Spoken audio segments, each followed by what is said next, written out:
Okay, good evening, ladies and gentlemen. We're going to start the second half of our meeting. We've been here since 2 o'clock. We did the regular business, and now we're going to go into the planning part of our meeting. But before we start the planning items for this evening, I'm going to call on Kayla to please give us a rundown of the... Oh, we'll do the out of camera first, yes. Resolved that as per section 152.4 of the Municipal Act, Council of the Rural Municipality of St. Clements does now resume sitting a regular meeting. Now mover, please. Councillor Boulanger, Councillor Gasrower seconds. All in favor? Opposed? Carried. Now we'll go to Kayla and she'll read the a little bit of rules for this evening's public hearings. Thank you. Hello everyone. Council wishes to thank you for taking an interest in what is happening in your municipality by attending this evening. The purpose of these public hearings is to receive representations from the applicant as well as any persons who also wish to make representation on what is being proposed. We will first hear from the applicant and then from those present who wish to make representation. This will start with anyone who would like to speak in favor of the proposal, followed by those who are opposed to or object to the proposal. At the end of these other presentations, the applicant will have an opportunity to respond. Outside the council chamber, you will find sign-in sheets for tonight's public hearing applications. If anyone intends to make a presentation for any of the hearings scheduled, including the applicants, please record the necessary contact information on the appropriate sign-in sheet. If you have not signed in, please do so now in order to have the opportunity to speak to council. At the end of each presentation, the members of council may ask for clarification from the speaker on any fact or issue, but will not enter into a debate. At your opportunity to speak, please begin by stating your full name and address for the record. Persons speaking must address the chair. If they have questions that they think the applicant should answer, they should raise them in their presentation to the chair. The applicant will have an opportunity to respond to questions when the other presentations are finished. Thank you. Thanks for that, Kayla. Okay, so the first item we have on our agendas for the planning part of our meeting is conditional use number 51 of 2025, and if I can have a resolution to move into the conditional use board, please. I'm just going to start doing the recording now, Madam Mayor, Okay. from the Zoom. Okay. Recording in progress. Okay, so first one, conditional use. Resolved that the regular meeting be adjourned and the public hearing be open for conditional use 51 of 2025. Can I have a mover, please? Councillor Spicer, Councillor Horvis seconds. Any discussion? Hearing and seeing none, I'll call the question. All those in favor? Opposed? And that is carried. And I will turn it over to the planner to walk us through this application, please. Thank you, Madam Mayor.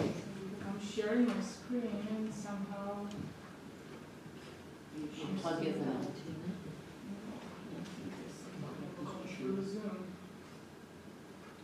Deepak is looking at his... I see yours, though it's not on the screens here. Sorry, I pushed the wrong button. Okay.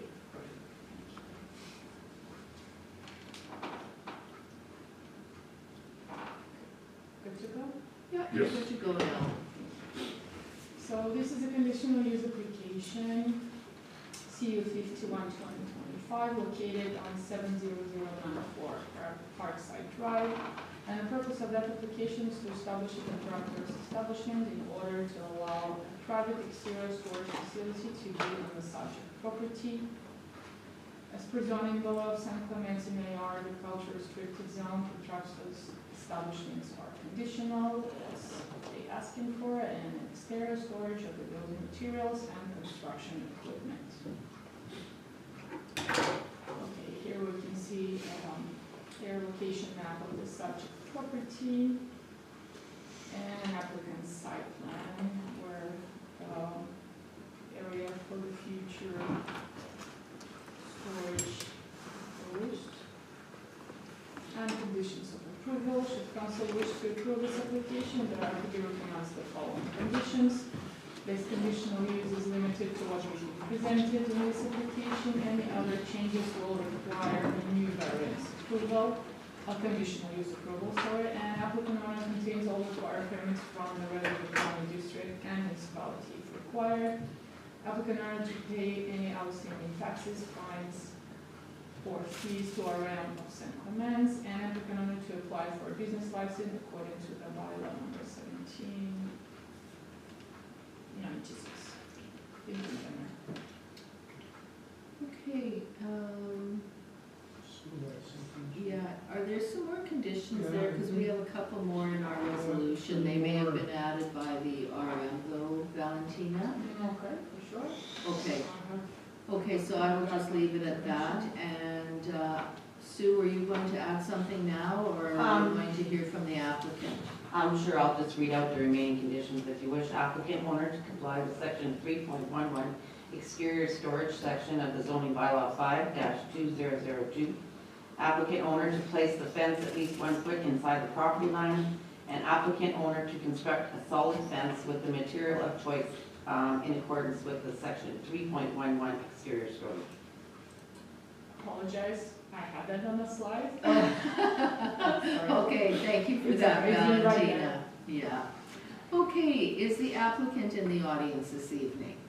Do you want to come forward and give us what other information you have there? And if you could just state your name for the record, because we have you as the numbered company. Good evening, Mr. Chairman and council members. Thank you for being here tonight, taking your time to listen to our different applications and so forth. My name is Jerry Sarakowski. I live at 70094 Parkside Drive. I own a construction company called Project Management Group. And as you heard in our application, we're looking for conditional use permit. Basically what I do, I'll give you a bit of a rundown on my business. We do about 95% of our work we do out of town with the indigenous communities. So what we're looking for is a facility or place where we can store excess material, tools, those kind of things. The biggest equipment that you might see there would be the 1 to 2 semi-trucks, which are sparingly used. We don't use them very often. There's not a lot of activity that's going to be happening there. We're not going to have employees, as per se, on the property. It's going to be someplace where we can drop our trailers, drop our tools, that kind of stuff. So, the plywoods, those kind of things is what we're going to have. Okay, so, and also the other thing is, what we looked at doing is because of our location, we're the most northerly, the most southerly property on Parkside Drive.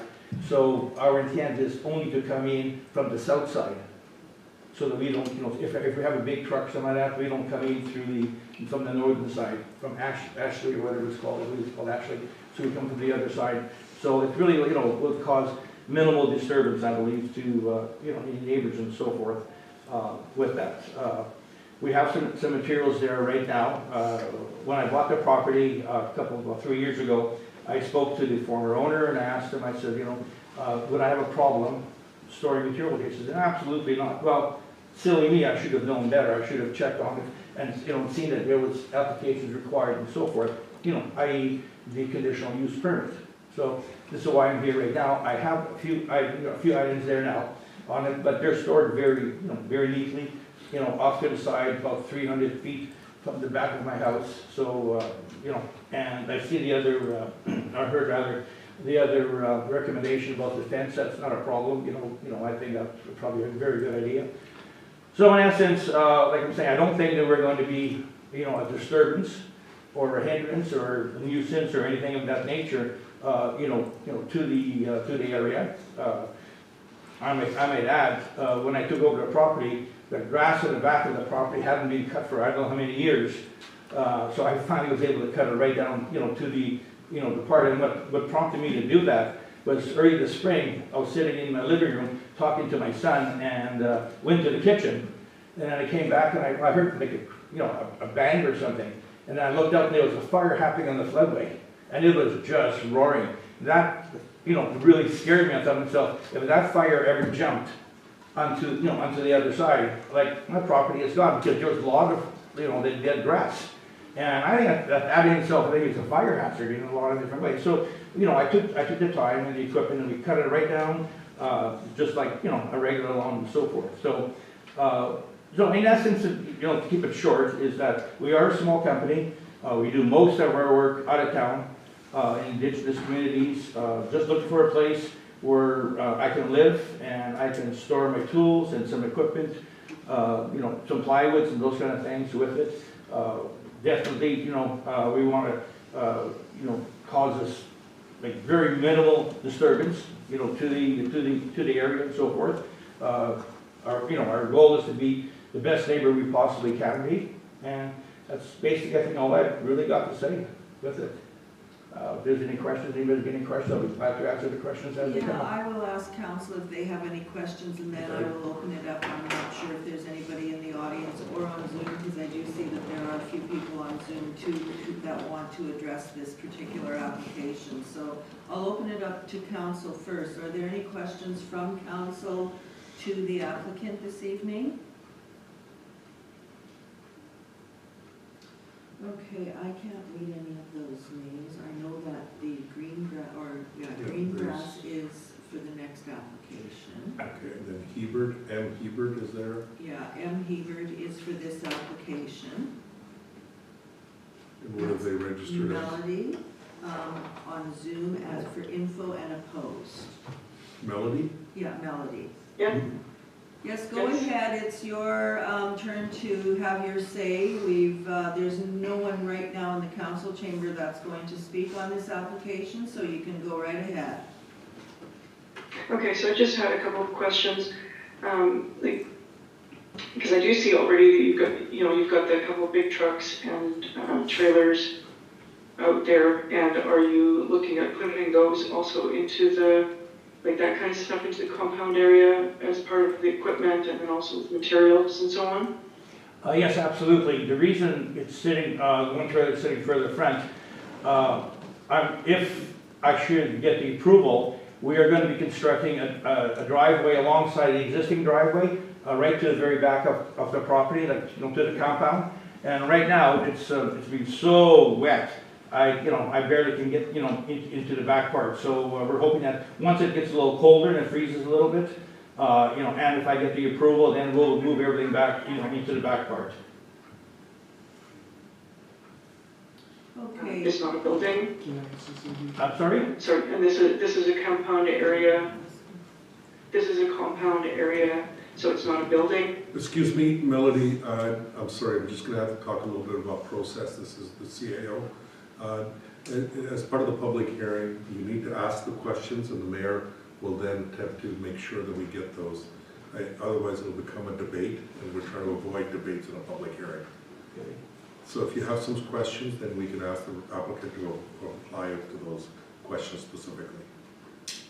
Right, so yeah, I'm just asking for clarification. So this is a compound area, and this is not a building, right? And I will ask the applicant that, and you've heard what was said. Are you planning on putting up a building, or is it just an outdoor compound? At this stage, it's just an outdoor compound that's going to be fenced in. There is plans at some point to put in an actual building so we can store some of the equipment inside the building. Okay, but that's not in the plan right at the present Not- time? Not right now. Does that answer your question, Melody? Yes, it did, thank you. Was there anything else that you wanted to add? Yeah, so when we talk about materials that are being stored there, you're saying that it's just kind of like leftover materials, which is just a concern, considering you're saying that you're building, you're doing construction, you're doing building. So the intent is to store material, but not to actually do the construction on the site. Is that correct? Can you just repeat that, please, Melody? I'm sorry, the counselor had a question here, so I didn't quite catch what you were asking.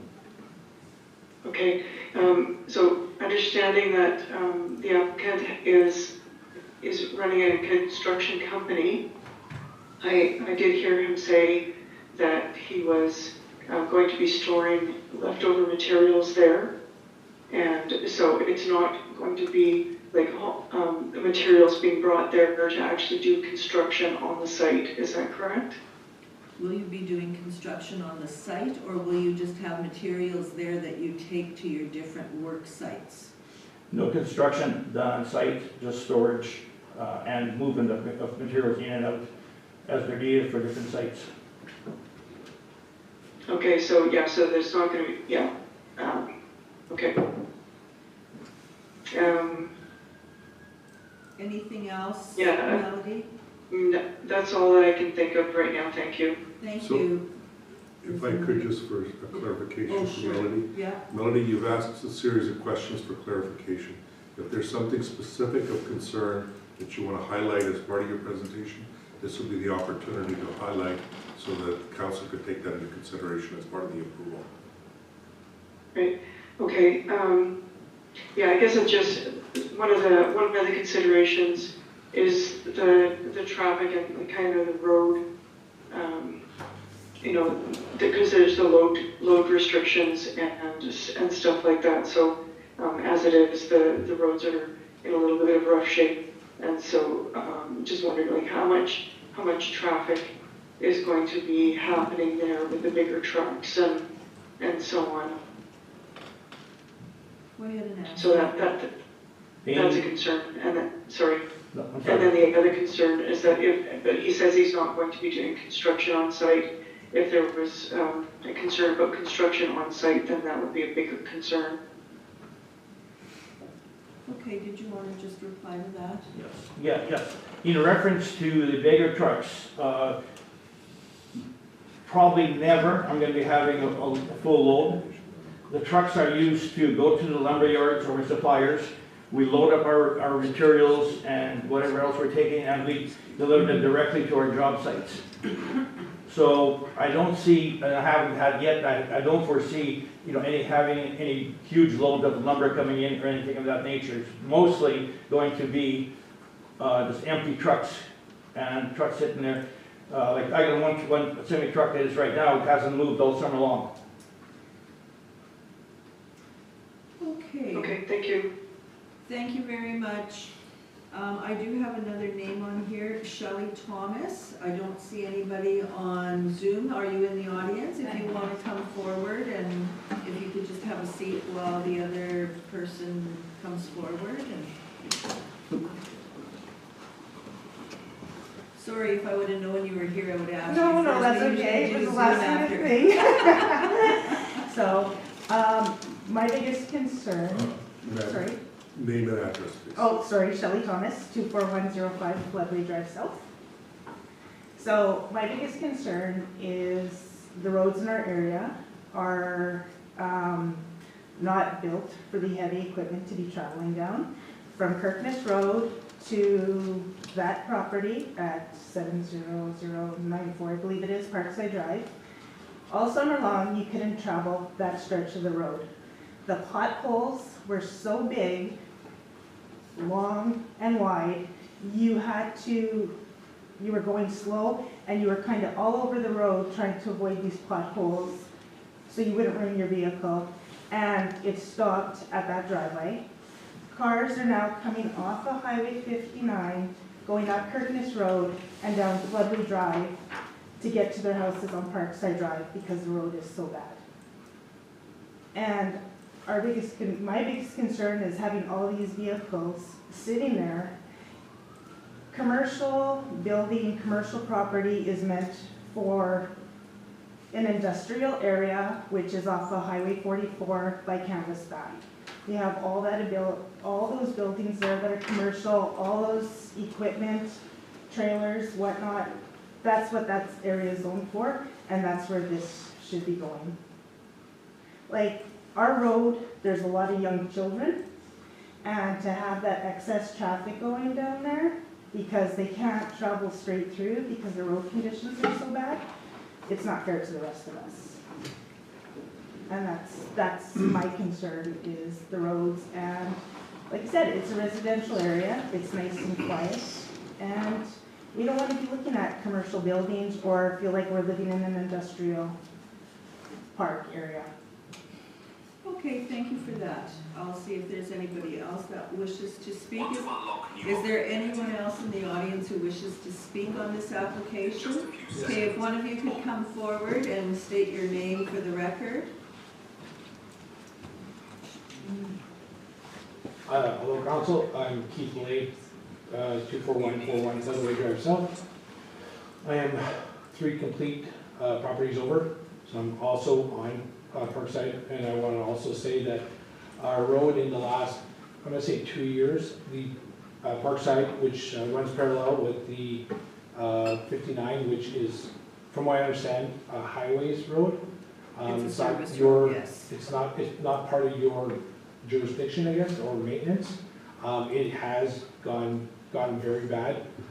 We do notice a lot of vehicles not going that way because of the amount of potholes, and that is because of larger trucks coming in. One of the things I would like to know is, as far as the application is, how many trucks does he own? How many does he expect to park there? You know, he's kind of mentioning that this is almost like a first phase. You know, get the, once he gets the compound put in, then he wants to build a building. And then after that, is there gonna be another application to construct or do construction on site? So before it gets to that, I mean, I think we should, you know, again, not allow a commercial area, zoning in a residential area. That's exactly what Shelley said about, you know, you have that 5 minutes away, there's a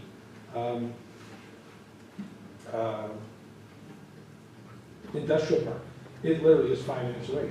So there shouldn't be one in residential areas now.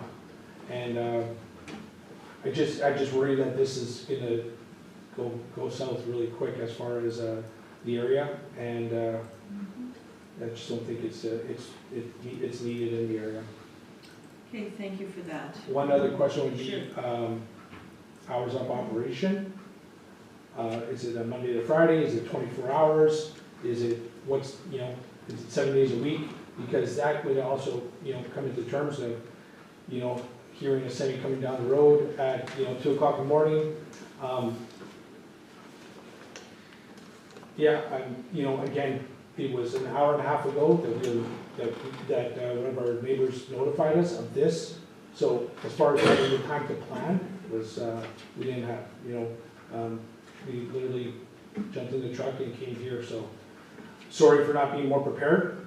You know, I would have had a lot more to say about this, but we are kind of on a time crunch here. So thank you for your time. Thank you very much for your presentation. And I know there was a lady in the back, I believe, that had her hand up. Do you want to just come forward, please?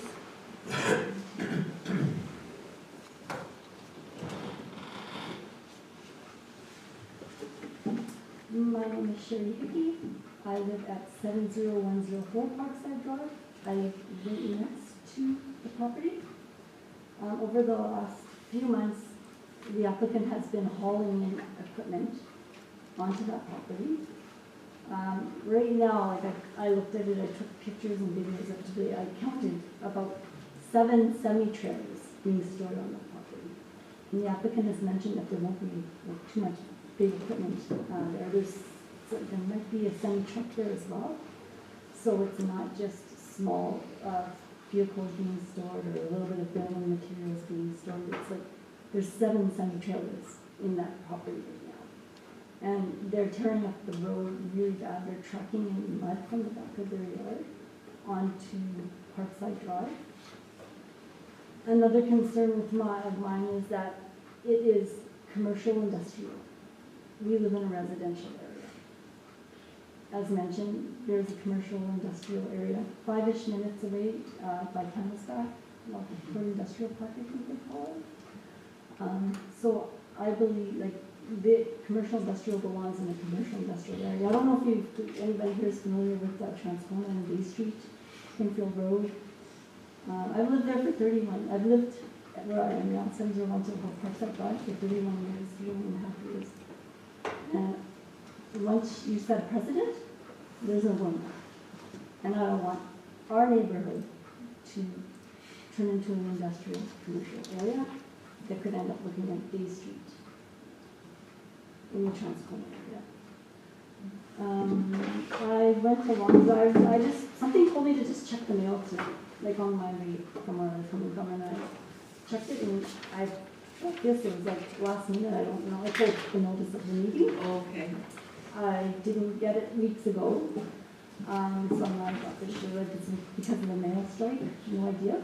But I did go door to door to some neighbors, they're here now, I had them sign an opposition opposing this.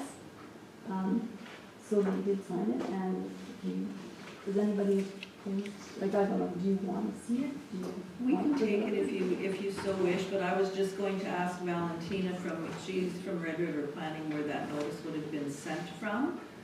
When do those normally go out, or did that one go from our office? It's supposed to be sent before a public hearing, but Right. they can be presented during. There would have Yeah, been something posted on site, For sure, there was notices. on the- so there was a notice right on site. For sure. We've Was done there a the post- poster put on site on the property? I live right next door and I never noticed it until like this afternoon. And it's actually really squeaky clean, so I don't know where it's been hiding, but. well, the only reason I asked the question is because you said you just got the notice today. Yeah, I just got this letter today, other than Yeah. that. Yeah, And The I- letter was sent at least 2 weeks before the public hearing. usually about 2 weeks before the public Yeah. hearing, okay. So Is there a date on your notice? I tried to find one. I don't see anything, like, It should be on the top, but it's just telling you probably She's what telling us the day date of the the meeting day of the today. meeting. yes, Yeah, and you never noticed on the envelope when it was postmarked or anything? Okay. Councilor Boulanger, you had a question. Just a question for the presenter. I want to know if she checks her mail every day. every couple of days. Okay. Yes. Thank you. Okay, anything else that you wanted to add? So I guess like again, like the biggest concern is the residential neighborhood, right? Yeah, Commercial, industrial-ish equipment doesn't belong in a residential area. I'm sure you wouldn't want it in your backyard if it was your property.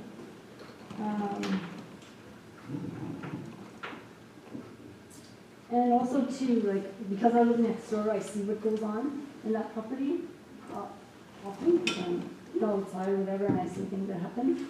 And I have noticed some irresponsibility. I'm not sure if it was of the applicant, but somebody that was on the property. So that concerns me, that saying to do one thing and then going, doing something else. I would kind of, the person doesn't show, or whoever was on the property doesn't show that they took responsible action. There was a little bit of irresponsibility taken at one point there. And again, we don't want to set a precedent. We really want to bring commercial industrial into residential areas. yeah, you had said that you had taken some pictures this afternoon. Yes. You wouldn't have by any chance had any of them printed? No, I don't have them printed. I could send them via email. Well, we probably would like to make a decision one way or the other. Unless you want to send them right now to myself or the CAO, we can have a look at them while we're still here this evening, but, Okay. Is it, where would I send it's email? Info at, or, No, that's our email, but you can. CAO would be the best at this point. oh, there's still a pen? Um, Oh, I got a pen, so excuse me for that. okay, did you have anything else you wanted to add to what you've already said? No, I think I'm good. Okay. I just wanted to. I noticed that you folks both had your hands up. Was there something that you wanted to add? Just on the notification, I did check my mail today, I never received anything. And I'm literally like 3 houses away. I think it has to be, it depends, you could be 3 houses away, it's 300 meters. 300 meters to 900 feet? it's 100 meters. Yeah. Or 100 meters, sorry, 300 feet. 300 feet. So that's only one property. And then I guess one behind. Okay, because the properties are quite wide there then? Yes. Yes. There's 6 acres, and we're about 6 acres, maybe 5 and a bit, and we're 4-ish, so then that would, who would That's get the what- letter? That's what the legislative requirements are, and that's why the property has to be then a posting as well, so people living in the area can see the poster that's there. Yeah, we're doing both of them. And both of those were Mailings done. and posters, Yeah. yeah. Yeah, we don't go down that road. You know, it's one of those challenges we have. And just like Keith said, I didn't get my notice in the mail as of yet, and I do not drive down Parkside Drive for the simple fact that the road is that bad. So if you don't get the letter in the mail and you don't drive down Parkside because the road is bad, you're not gonna see the notice. Okay, thank you for that. Yeah, a lot of times too, like we have been driving around because the road is that bad. Right, okay. Can I get the email? CAO CAO at at RM of St. Clements, all one word, no periods, .com. Go ahead, Councillor Boulanger. Being that this is a provincial road, I've heard this a number of times about this particular road by the presenters and the people in the audience. Perhaps one should write a letter to MIT and produce their pictures and whatever they need to do to tell the province that the road needs to be repaired. The more outcry that comes from the community, the more help that we get as a municipality. That's what I would find it there. so So if you just want to send those, they'll come to our administrator and then we can look at them on the screen once he gets them. just want to repeat it. So CAO at RM Of St. Clements. RM, OF, ST, CL. Okay, at St. Clements. Yeah. Okay. Okay. Okay, perfect, thank you. Go ahead, Councillor Basil Roach. Yeah, I have a question. I don't know who the direct place of where the chair is. Sure. Is there not a crane business there? There is a crane business there, but I think is it not further north? I don't know, that's what I'm asking. I know some. It is. Is it further north? Yes, that's what I thought. Ashfield. Yeah, it's closer, it's more north from where this property is. The reason I'm asking is there was concerns about potholes and whether. Yeah, I think it's That's close, very, very difficult. I think it's closer to Lake William Marine, isn't it? Yeah. Okay, is there anybody else in the audience who wishes to speak on this application? Well, my son doesn't do a lot of speaking, but he's on the same boat page as I am. Okay. His name is Adam Hickey. Adam? Okay, and the gentleman in front, did you want to? Yeah, sure.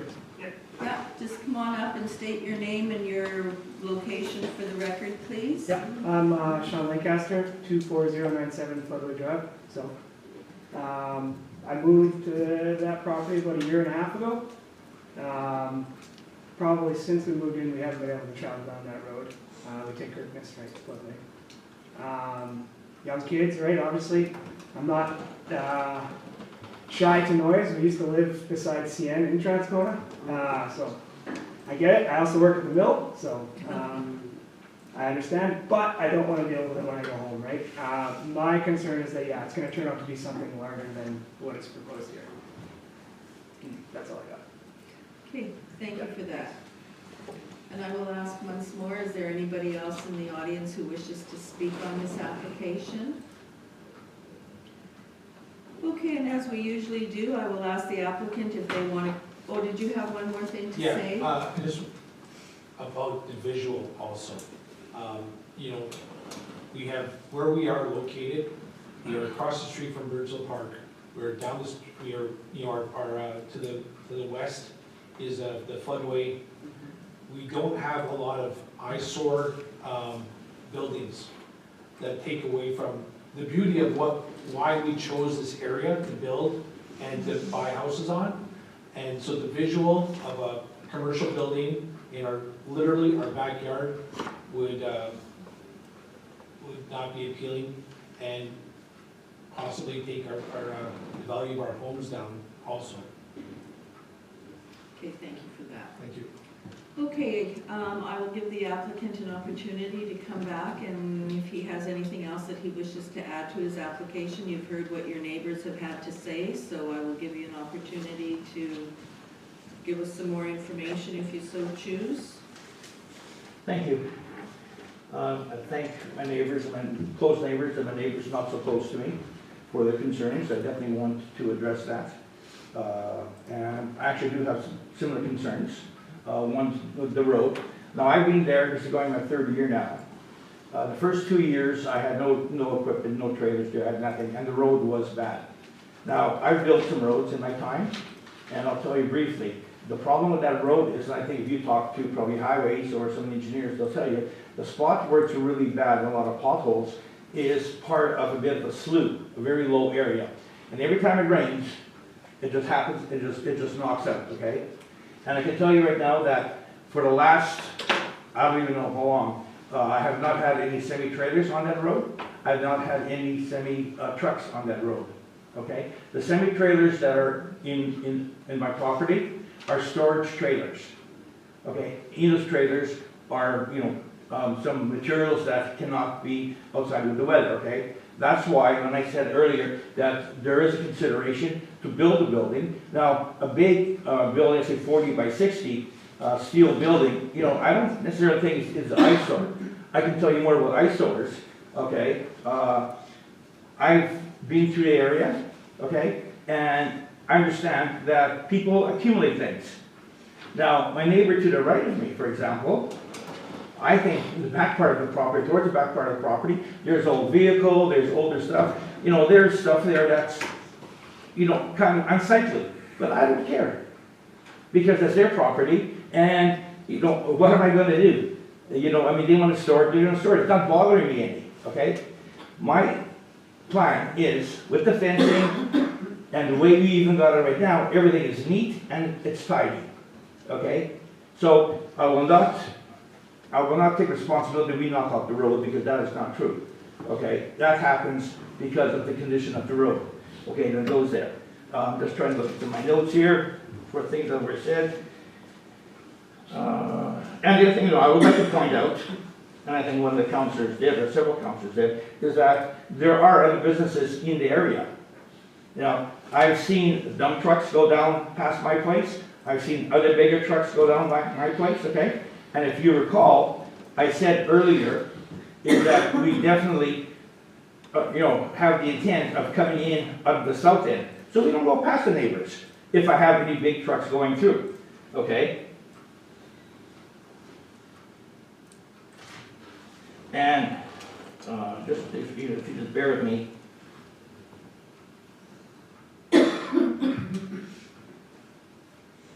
As far as hours of operation, we're going, as I mentioned earlier, there is no construction happening on site.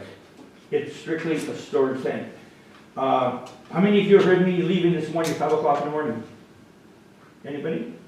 We don't have our windows open at the 7. My dog probably doesn't wait to start. Well, my apologies to your dog, okay? But that's, when you got a property that's 300 feet, okay, and I'm to the south side of the property, and secondly, to make it more obscure, on my property there's a bush. And that is where we're putting our compound. So the south side of the property is obscured by bush. So I can't see that it, is a big deterrent or an eyesore or anything of that nature, because I can assure you that I've seen some, maybe, let me say, unruly yards in my time too. I think I'm the only one. Certainly, I know my neighbor to the north did not cut their grass all the way to the back. I did, because I was concerned about fires going through.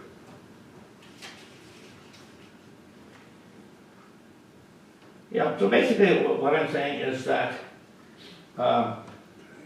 in general, there's no construction being built there. It's a storage facility. We're prepared to fence it. Okay, we will build our own our driveway right to the back. Right up to my own personal private property, so that really won't matter on it.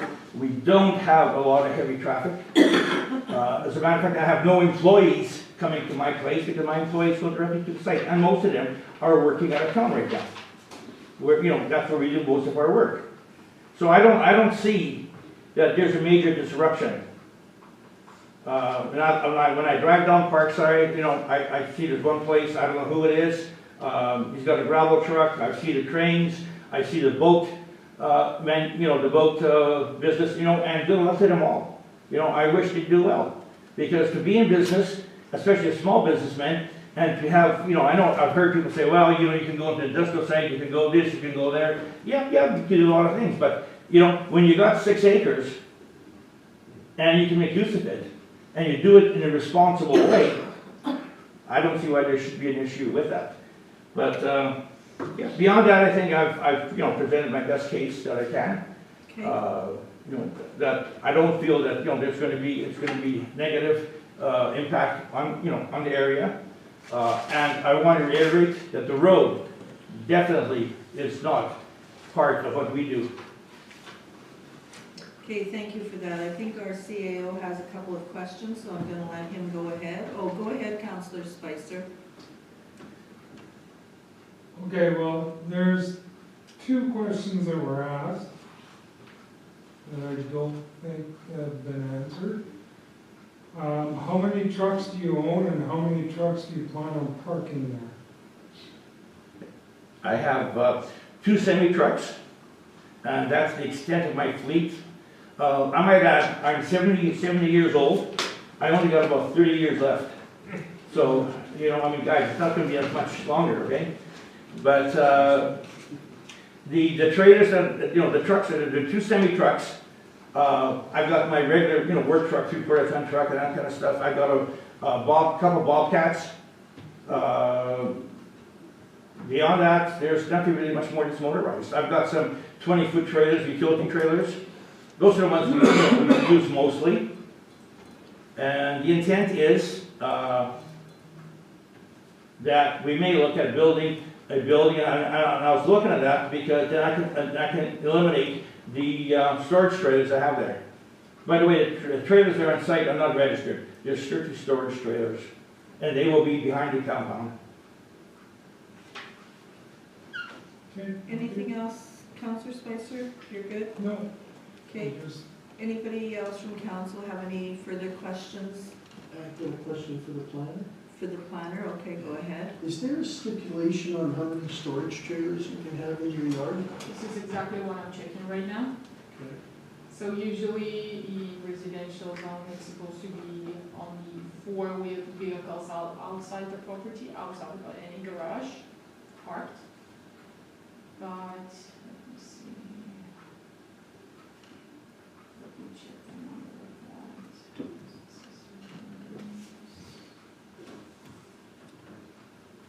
So will you check the number of that? Because all those records were written by the staff all around, not me. So, let me see.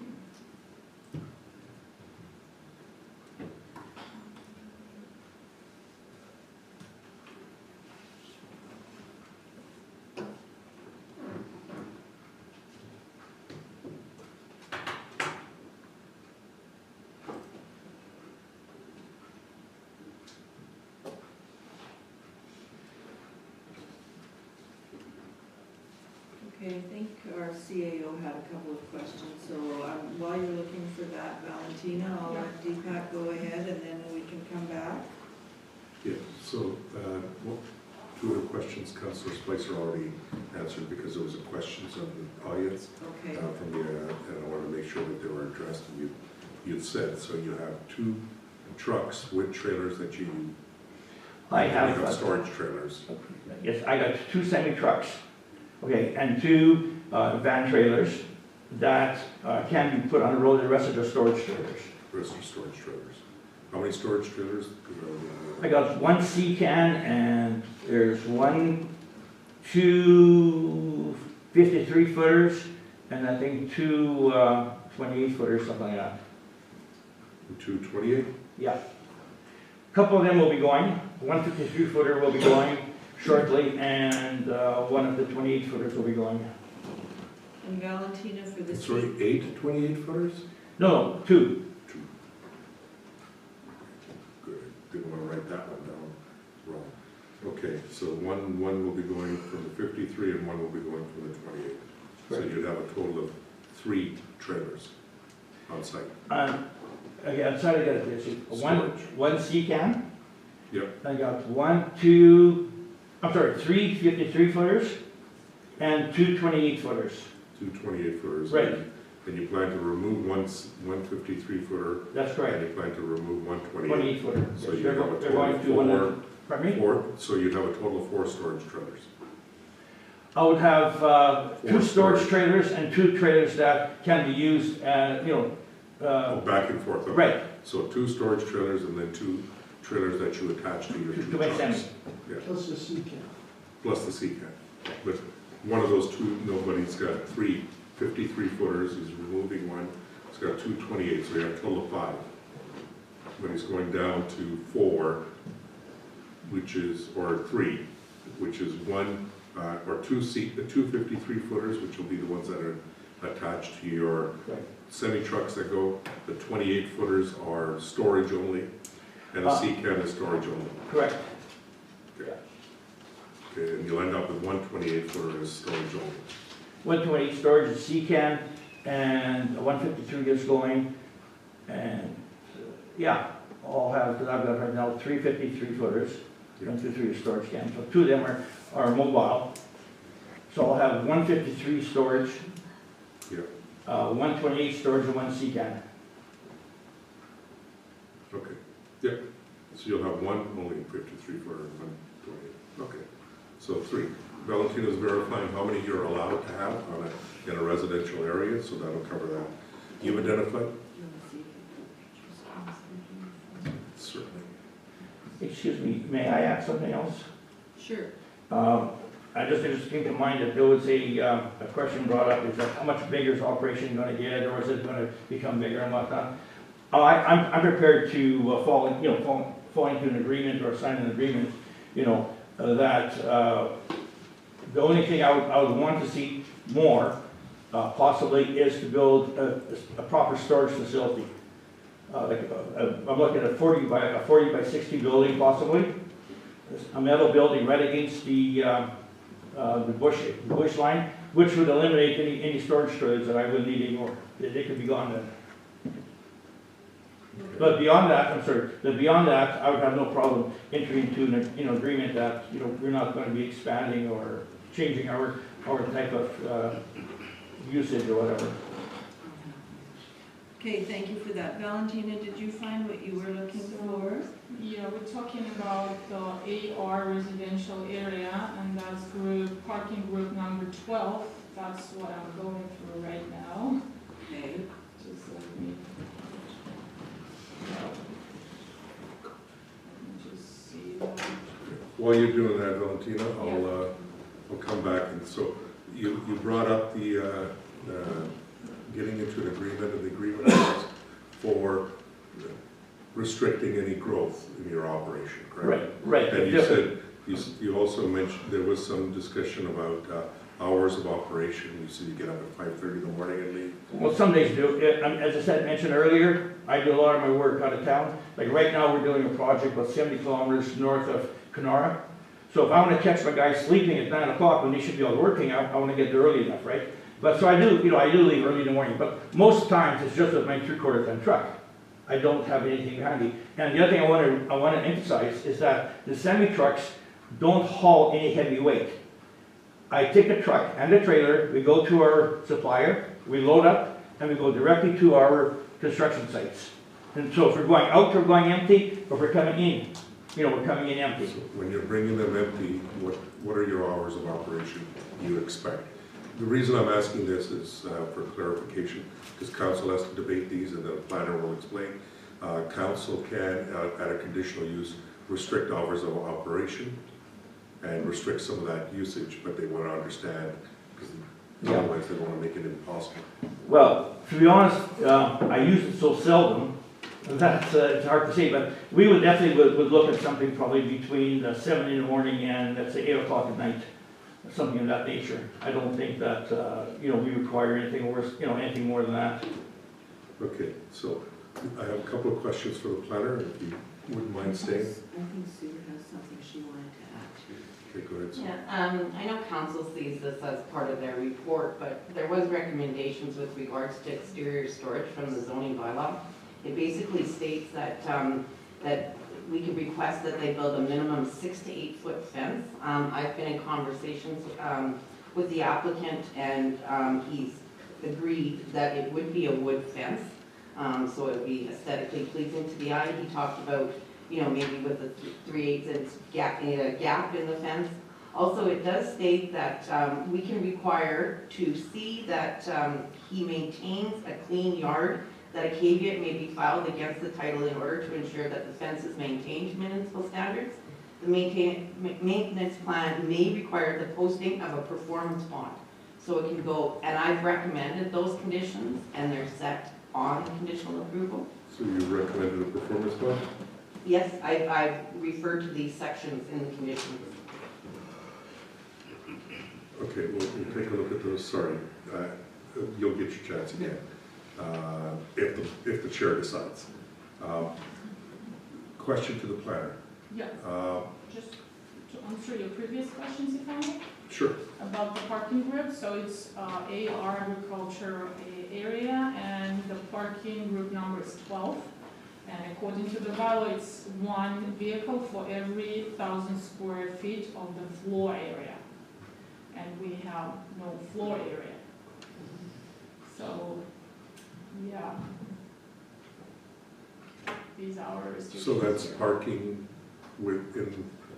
for storage compound? In that zone. In that zone? Yeah. For parking. Because it is But a residential parking, I think, is a maximum of 4 vehicles.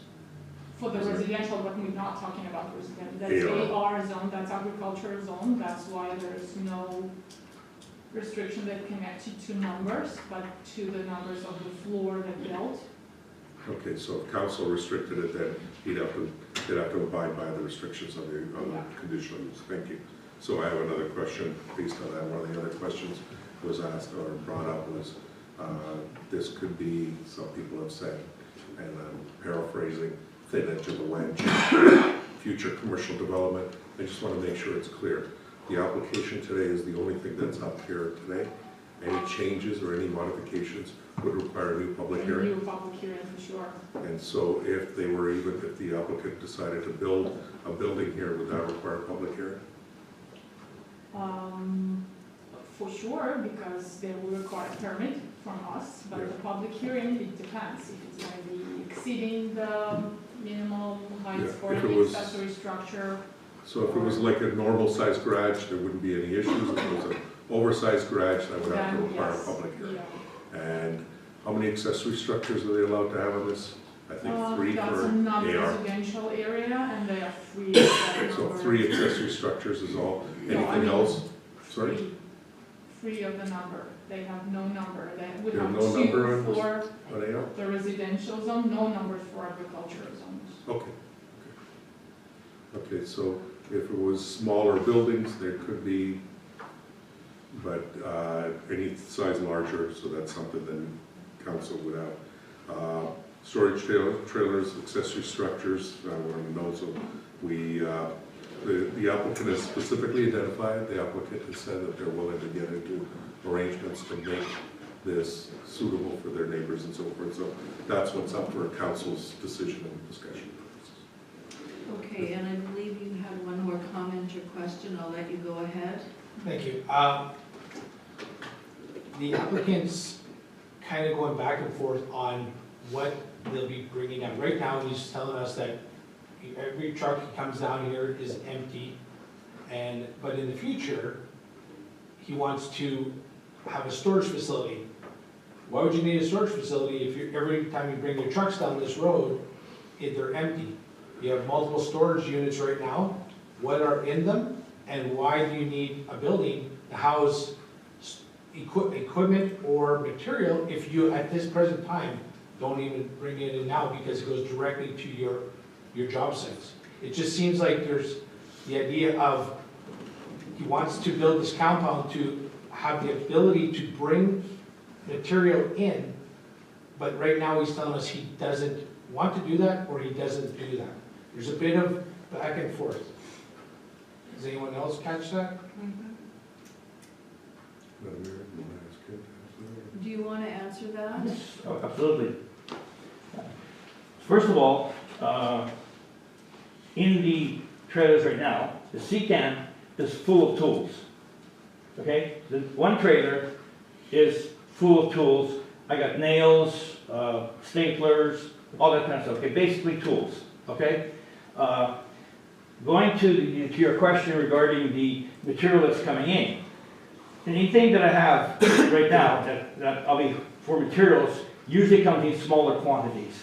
For example, I'm building a couple houses, right? I got 5 sheets of plywood left over. I got 22 by 4s left over. You know, that usually comes in, not usually, always comes in on a 20-foot trailer. I don't use my semi-truck for that. My semi-truck is used, as I said earlier, to pick up large loads of material. I'll give you an example. This week I've got one truck that's not in the yard. It's on the site, where most of my trucks are most of the time. And I'm going to Timber Fab to pick up a load of rafters to get into Kenora. It'll never even see my yard. So that's the reason. So when I say storage, it really is, in essence, storage. Okay? You're welcome to come right now, have a look at it. Not now, in the morning, have a look at it. You'll find there's 5/8 plywood, there's 3/4 inch plywood. We do our own form work, concrete work. So I've got a 4/8 by 11/16 form plywood. Now, once we get the concrete finished, I got to get them off the construction site.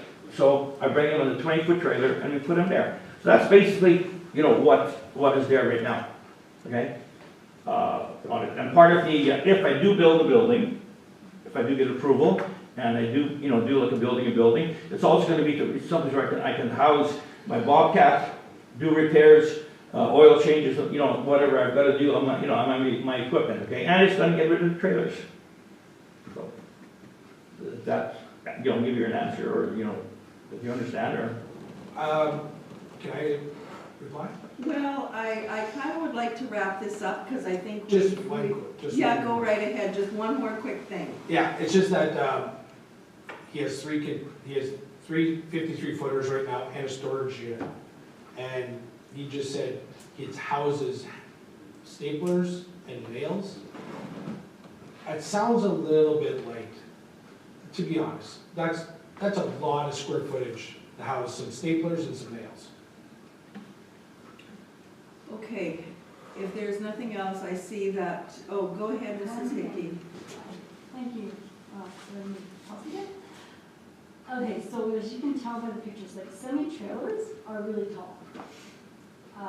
So in order to build a fence that will hide the semi-trailers, you have to build it pretty tall. And you have a lot of trailers spaced out through the property. So you have 6 acres, are you going to build a 15, 20-foot fence around the 6 acres? Because it's that, how tall is the semi-trailer? How tall is the semi-trailer? 12 feet. 14 feet. 14.6. Yeah, 14 feet. So, I mean, if you built a 10-foot fence, you'd still see. If you built an 8-foot fence, you'd still see a lot of trailers. So, again, we don't want it looking like Day Street on Chance Creek. It's not industrial. And they say that he's agricultural. I'm residential, apparently. Our property was supposedly changed from agricultural to residential, so I can't understand how that could still be agricultural. The zoning is the zoning. You may be using it as a residential, but the zoning still is the same zone. Okay. Just to, if I could, Madam Mayor, what I'll do is I'll share the pictures that were shared. Yeah. And then just point some things out as part of that. So the first picture that was shared shows the 3 trailers, consistent with what the applicant has said, that he had 2 53-foot trailers and 2 28-footers, or 3 53-footers and 2 28, right? There's one sole trailer that's closer to the road. That's the one that, I wasn't able to move. That's the one that's going.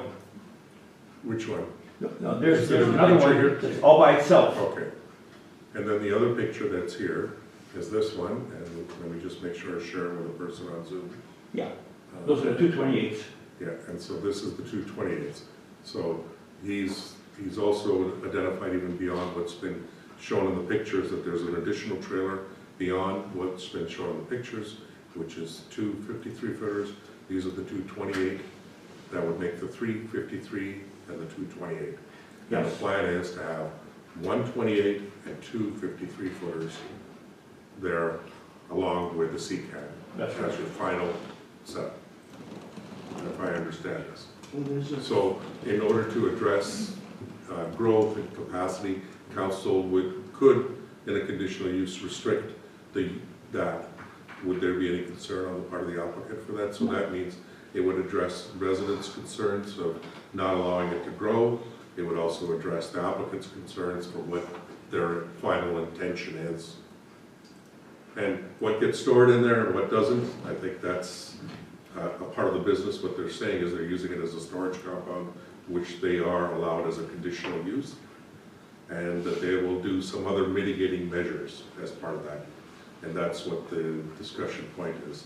Then there's the other larger discussion point that I heard in here, Madam Mayor, which was regarding the road. And I think Councillor Blanche and Councillor Corbis said maybe it's time to contact the province, and then the RM could also contact the province about better maintenance of Parkside. Okay, so I think we're going to wrap this up. You've had an opportunity to say the last word, and I think I would like to bring this to a close, and we'll see if council is ready to deal with this application this evening. Thank you. Oh, that's okay. Jerry, where are you gonna put the fence? Well, I'm sorry. Is it gonna be on this side and this side? Oh, I'll show you, Councillor. Yeah, that's, what we saw on the application here, the emails, where am I? should be right around the whole thing. Stop the share, and then I can get back to my file here. There we go. On this, and let me just share for the person on Zoom. Sorry for that. And for the share of the person on Zoom. Share. Okay, so this is the property that we're dealing with. So this is the property. This is where the house is. Right. He's looking at part of the back here, and what he's suggesting is a fence from here, goes all the way to the property line here, or a foot from the property line, then down here, and then come across here. The only place that's not fenced is over Where the here. bushes. Where the bushes are, as well as this land here is provincial land. So the council sees it. I can turn on ownership, but this entire parcel is provincial, so it wouldn't be developed. I think it's part of the floodway. Okay. And crown land, and so he's looking at fence here, along there, and here. And if we take, yes, and if we take a look at the application, it was identified that in the application, from my understanding. Valentina, you got that up, right? The what? The site plan? Yeah, I have it. Can you share, and I'll unshare mine? So if So we this can was, answer the question for council. if this was approved, what kind of timeline would there be? I guess we'd have to set a timeline when the fence would have to be in, eh, by a certain date. Or something, it's pretty hard to build a, I don't know, do you build a fence now, the ground frozen, Well, if we stay lucky like this with the warm weather, which is unlikely we're going to, it'd be hard to put the post into the ground now. You know, wouldn't really make, or? But I mean, it's, Be it part of would the have to be conditions. done early in the spring, because then it. That's fine. Whatever. Okay, so what he's talking about is 300 feet from that house on the site plan, and then in the compound area, as you can see, he doesn't go up to the property line. He's in the compound area so many feet, I'm not sure how far from the property line here, all the way to the property line, then to the end, and then across. Do we know how big this area is? the Compound the area. compound area. I thought I had it on there. Is that the 537? I think it is, yeah. 537 feet, yeah. Scott. Go ahead, Councillor Spicer. So just for clarity about the road issues, I was also contacted by a resident on this road, and I believe they filled out a service tracker, and I've also forwarded the concerns. Once again, though, it is a road that is maintained by highways, so I will concur with Councillor Belanger. We can contact highways and do what we can, but it's still important that the residents still contact them, because the more of us that contact them, the more chance there is of them actually doing what they need to do to that road. Councillor, just for clarification, the other part that you're contacted about, was it related with this application or generally about Parkside? Generally Parkside. Okay, just wanted to make sure that I clarified that it wasn't related with this. I'm just seeing a raised hand up there, I believe. Oh, yeah. Oh, thank you. Go ahead, Ms. Hebert.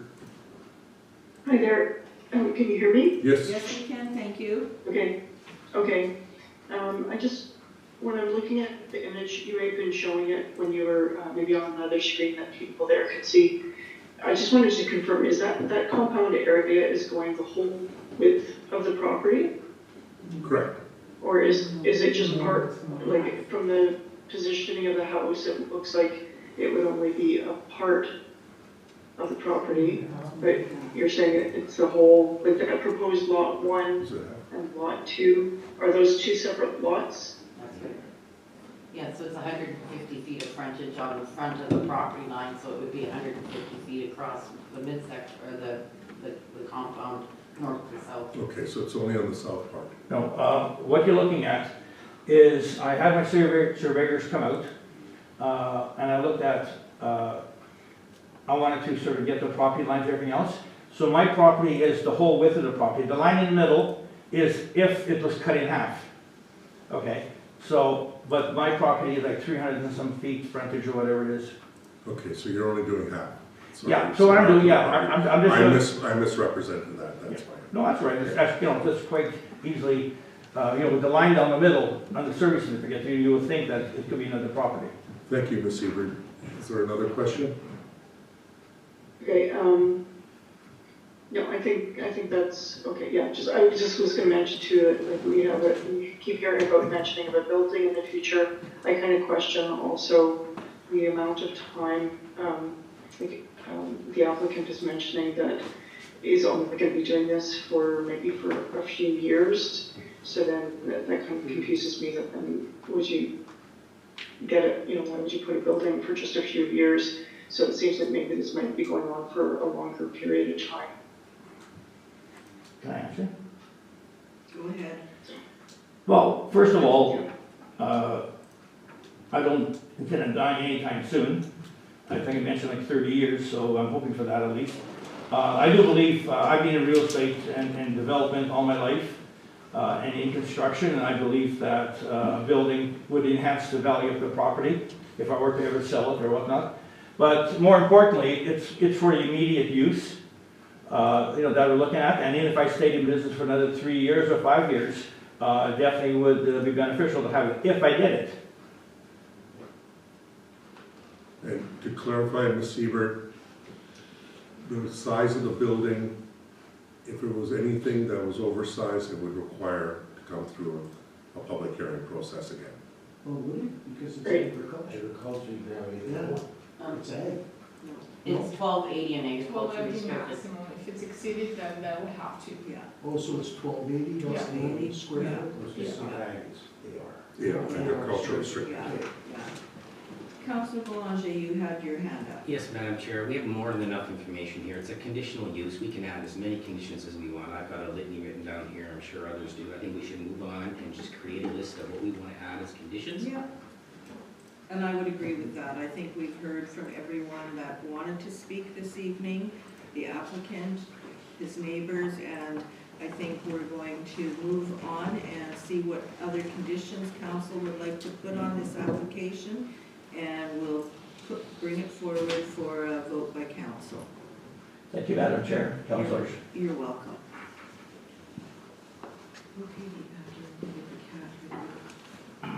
Councillor Boulanger, what do you have that you would like to add to this? I think we do all have the conditions in front of us. And I'll have to close it. Or you can still debate about which one. yeah, what we want to put in there. Well, first off, I would concur that the semi-trailers, the empty ones, are high. They're quite high. They're 14.6, as Councillor Horwath said. There's a limit on C-cans. I think Madam Planner said 3. No, 2. 1? I said 3 of Oh, free. The any C-cans. numbers Right. of So- any accessories. So C-cans are, in my view, much lower much easier to conceal, would fit in behind a 10-foot fence or whatever he chooses to build. So fence high enough, maintain clean yard, no working on site, limit secans instead of semi-trailers, no extra growth, only one semi-trailer parked at one time in the yard. So if he's coming home late at night and wants to park an empty semi and then drive away in the morning, it's empty. Trucks must be empty, hours of operation must be listed, performance bond. Those are just some of mine, but I think the big one is if he's gonna build a fence, you wanna have storage that's hideable behind the fence, which I think the secans could do. That's my. Counselor, can I see your list? I can just read them if you want to. Sure, please. So maintain clean yard, number one. High enough fence.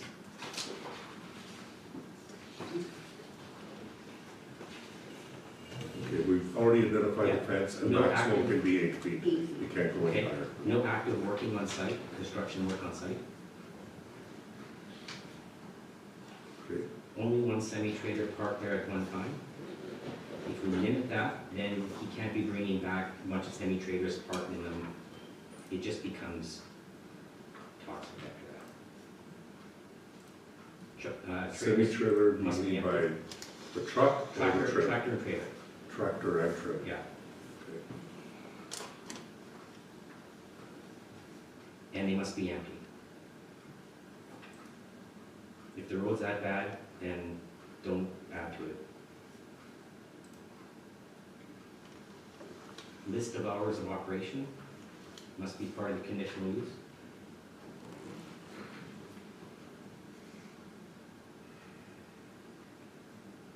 Okay, so operation and the applicant had identified 7 AM till 8 PM. Performance bond, That's already within the condition. That's already there. Yeah. Okay. so when I say, I'm gonna go back to the secans, so if this is what the conditional use is gonna say, then at some And what point, did you say about the secans, sorry? that they are a better choice than these tall semi-trailer. Oh, I understand, but did you say a restriction of a certain number of secans are added? No, okay. That at some point, if this is gonna be part of the conditions, that those semi-trailers are gonna have to be transitioned out, and whatever's in them, if clearly the stuff that's in them is gonna have to go somewhere, so they're gonna have to go in the secans that I'm suggesting. And the reason, conditional uses are conditional uses. People have land, they do have the choice to, to do what they want in essence with their land, to a point. But this is what's good about conditional uses, because council has the ability to add and subtract and add and just create something that's gonna appease everybody in the neighborhood. So that's kind of where I'm going with this. Okay, thank you for that. Any other feedback from council? Anybody else have anything that they want to add to the resolution? Go ahead, Councillor Sullivan. I'm kind of on board with Robin. The limit to, he's got 2 semis. So I don't know why we would restrict him from not having, have both semis in his yard. That's why it's open for debate next. And the C-cams, he's got 3 there now? What did you have? 1 secan and 3 trailers. It's got a total of 8 trailers. You got a flat deck, you included the flat deck trailer too, Is right? the flat deck make 9, or is the flat deck with the 8? No, they'll be with the 8. I've got 3 53-footers. That are licensed, No, only 2 are licensed. and 1 flat deck. So you've got 3 trailers, and you've got 5 that you use for storage, correct? No.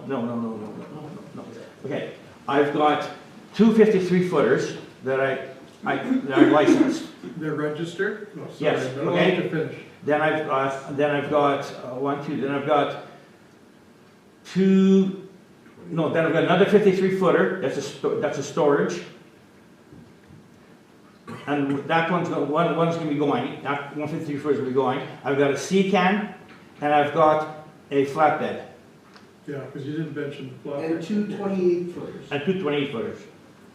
So the one that's going, did you sell it, or is it just going to site You're gonna leave it there, use it, and then when the job's finished, bring it back? No, it's sold. Okay. And a 28-footer is going. Go ahead, Councillor Belanger, Okay, Councillor Sutherland. Councillor Sutherland finished. Go ahead, Dave. Okay, well, I'm just trying to visualize, because we're going back and forth a number of units, but you've got two 53s that are registered, you used to haul, and 2 semis. Two I semis. feel that, like, I'm just, you know, as far as the conditions, I think you should be allowed to keep both those, 4 of those 4 pieces of equipment in the yard for sure. Plus the flat deck. I'll get into that, plus the flat deck, that's which is registered, now sure you use that to. So, I would, you know, I wouldn't wanna place restrictions on just 1 semi and 1 trailer. That makes it hard, because you can never, So but that's as the far as condition. the, yeah, you think you've got the storage trailer you said you're going to sell. Well, one, yeah, 53-footer is sold, that one's going, okay? Is that the registered one or the? No, it's just a storage one, okay? Now, if I'm hearing it correct, and if council adopts the point that they want me to get rid of any other storage 53-footers and replace them with C-cans, that's something, we can work with. Go ahead, Councillor Belanger, and then I'm closing this Yes. off. The reason I said what I said was, I know what it's like when you have clutter. And I know what the ratepayers are saying in the area, I get it. So that was the premise and the intent behind me saying, get rid of those semi-trailers. C-cans are better, they're easier to hide. If a fence goes up, you won't see them. So the reason why I said what I said was to reduce the clutter. Like, I'm just looking at those photos and it's just a lot of trailers, and if we don't limit it, it's gonna continue. So that was why I said what I said. Okay, I think we have discussed this one to the end, and I will ask for a resolution to please come out of the conditional use board. So is council prepared to just go with the additions that Councilor Belanger has put forward, or Councilor Belanger and Councilor Sutherland? I'm open for compromise. I'm just trying to. Well, I know you want to get rid of it, but realistically here, we have 8 trailers in the yard now, plus a C-can. So he says he's getting rid of 2 trailers, a 53 and a 28. So that leaves 6 trailers in the yard, 2 are storage, and 1 C-can. So that brings that down to 3 trailers, two trailers and 2 vans and 1 flat deck that operate his business. Like, anybody can have a business from their home, whatever. I don't want to see somebody not make a living or whatever. But these other 2 trailers here, like Rob suggested, could you change those other 2 trailers into containers? Yes. And how many containers would you need to do it? Would 1 more container suffice? Well, if I'm hearing correct with what I think council is trying to say, and, I have no problem with that.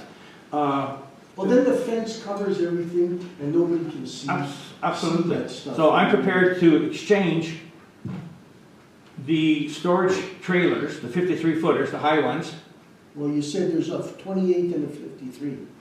Yeah, I can get rid of both 28s. If that's going to be an issue, if you don't want, my proposal will be this: if you don't want any storage trailers like the high 14-footers, okay, we can change all those to C-cans. How many? There'll be, I got 1 now. I would have maximum 2 more. 2? Oh, so you want 3 C-cans? Well, I'll be getting rid of a couple storage trailers, 2 28s. You need permits for C-cans, right? No. Nothing, just carte blanche. Yeah. May I? No, I am Sorry. closing this down. I would like to move it forward. Whether it goes forward or not will be up to council. I think we've spent quite enough time on this one application. We have other applications that are waiting to be heard. Councillor Sutherland, do you have one little minor thing that you want to say? I want to discuss with my fellow councillor his thoughts on, like, as far as his working trailers, his 2 working trailers and his semis. If we're okay with leaving it and let them store both of them in the flat deck in the yard, I'm asking you, or, you know, or like, I'm good either way, if you don't want to. I'm good with what council, the rest of council feels. I don't want to just leave it to us. It's up to the rest as well. There's 3 other voices here. Okay, and I'm Val, just suggesting that the 2 semis and the 2 working trailers that are registered, you'd be allowed to keep there, and I He's got 3 guess, working trailers. and I guess the flat deck, yeah. okay, and Valentina has something that she would like to add. Councillor Sutherland? Valentina Sorry. has something that she would like to add. Thank you, Mayor. So I just want to clarify, they are free on the numbers of the accessory structure, but each one, if it's going to be permanent, will require a permit, even if it's a SICA. Okay, that's important thing. So if they will have to have 3 or 2 more, they will have to come to us for the permits. Okay, but in the conditions, we could stipulate that you could only have so many sea cans. It's up to you, for sure. Yeah, okay. Okay, so now I'm going to ask our administrator to take us out of the conditional use board, and we'll resume the regular meeting of council, and we'll bring this one forward. Resolved, the public hearing for conditional use 51 of 2025 be closed, and the regular session of council will be reconvened. Can I have a mover, please? Councillor Horvis, Councillor Boulanger seconds, all in favor. Opposed, carried. And if we can have the resolution for this application, please. I'll just bring that up and share that on the, Did you refresh? not yet, that's why I'm going to bring it up. No, because this is the next application.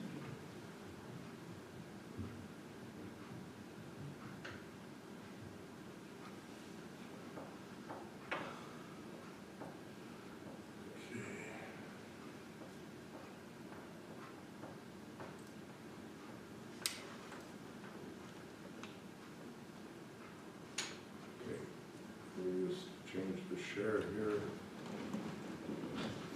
Since we are applicant. Okay. So, I think we have a resolution, and then we may have to modify it after we hear from council. So whereas the applicant owner of tax roll number 36545 of the property legally described as lot 1, plan 27059 and located at 794 Parkside Drive has made application for conditional use 51 of 2025 in order to establish a contractor's establishment in order to allow for a private exterior storage facility to be on the subject property in the AR agricultural restricted zone. Therefore be it resolved, conditional use application number 51 of 2025 be approved with the following conditions. 1, the conditional use is limited to what has been presented in this application. Any further changes, replacement, or additions would require new approval. 2, applicant owner obtains all required permits from the regular planning district and the municipality if required. 3, applicant owner to pay any outstanding taxes, fines, or fees to the Arm of St. Clements. 4, applicant owner to apply for a business license in accordance with bylaw 17 of 96. 5, applicant order to comply with section 3.11 exterior storage section of zoning bylaw 5 of 2002. 6, applicant order to replace or to place the fence at least 1 foot inside the property lines.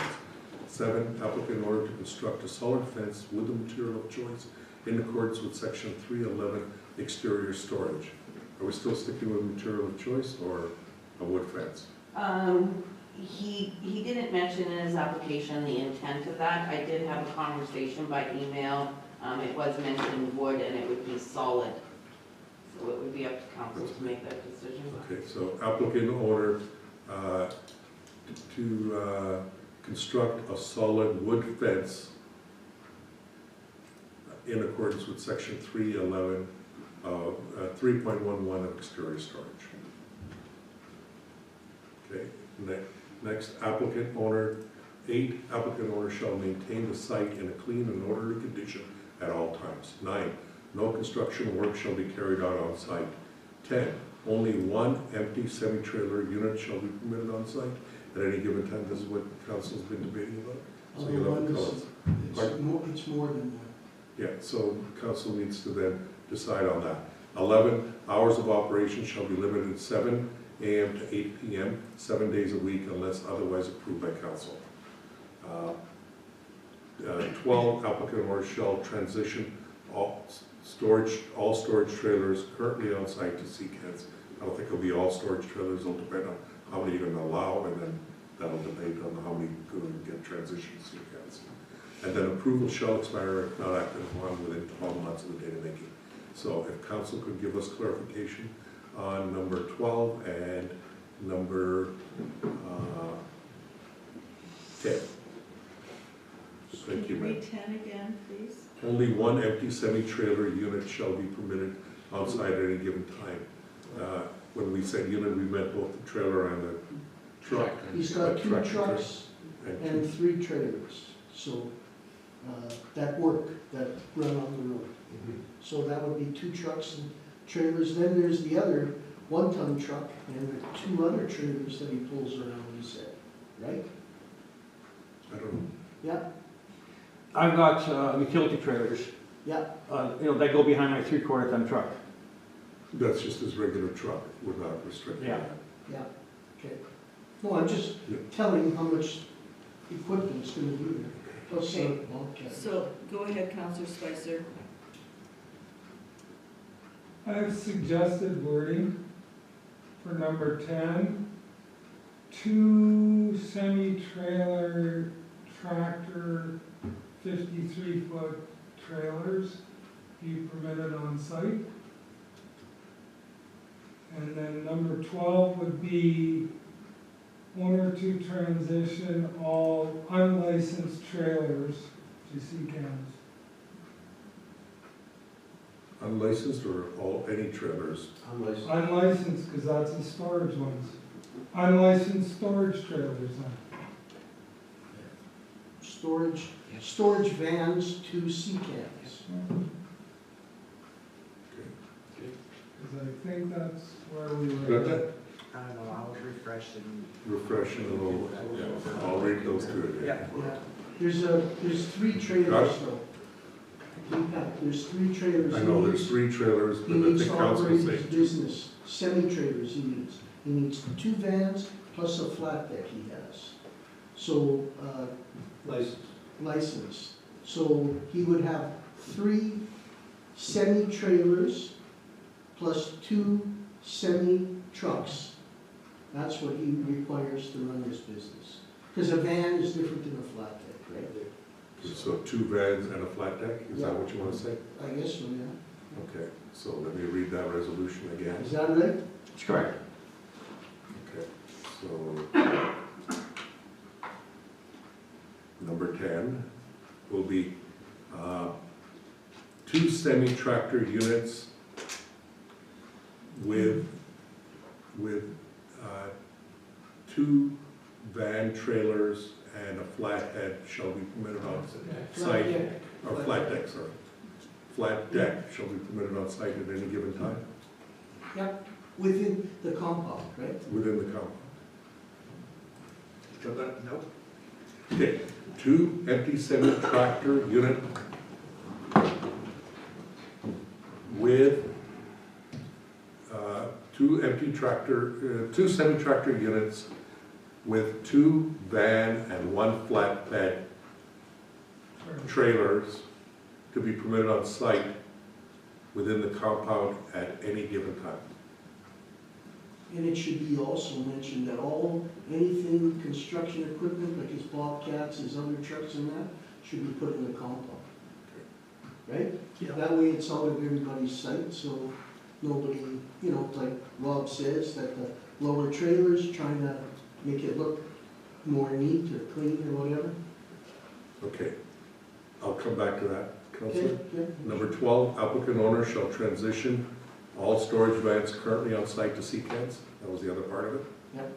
All unlicensed All unlicensed storage storage vans. vans For currently a on site. maximum up to 3, because he has 3 there now.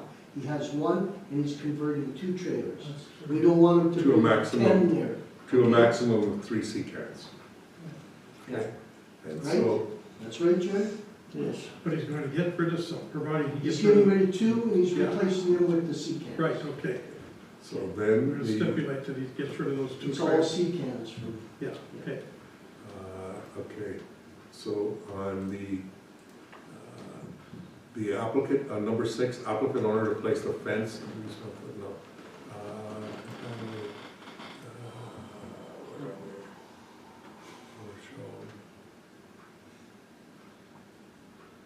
Applicant owner shall maintain the site in a clean and orderly condition at all times with all, what did you want, construction material? construction materials or equipment. With all Within this- construction materials or within equipment within the compound area. Yeah. Got that? Okay, we'll try one more time. Outside But the compound. we've got the recording, so I think we have a very good idea of what council wants. So those are the 12 conditions, council, that you've said. Was there anything else, Sue, we missed, or no? I don't think so, no. Oh, the performance bond? It's embedded in section 3.1, so it's already mentioned there. Okay. 3.11. Valentina, go ahead. Any timeliness that you wish to? Yeah, it'll all be completed by June or something like that, would that be fair? All these conditions, because it's kind of winter now, so by June the 1st or something like that, would that be fair? If I may ask, I would ask for August. You know, first of all, we don't know what the spring is gonna bring and how wet it's gonna be and how quickly, you know, I can get into, you know, do the posts. I'll make my best effort to get it done, you know, as soon as possible. We can, but, It's not, it's gonna have to be a date. So what, June, July, August the 1st has to be done by? And what, what's council? So June should be plenty of time now. Well, I would concur with the applicant that if it's spring, you don't know, June can be a wet month. Yeah. So I would give them a little more time. Okay, August 1st? Yeah, okay, August the 1st. Okay, number 13 must, conditions must be met by August 1st. Or then if they're not, then he loses the permit, right, or whatever he's applying for. Yes, all hours to act upon it, but still. If approval shall expire if not acted upon within 12 months of the date of making is a funny, it's a clause for if they don't do anything. It's not, if somebody did 1, 2, and 6, that would be their acting upon. Yeah. So this is what council is giving as a deadline to accommodate it, to act on. Okay.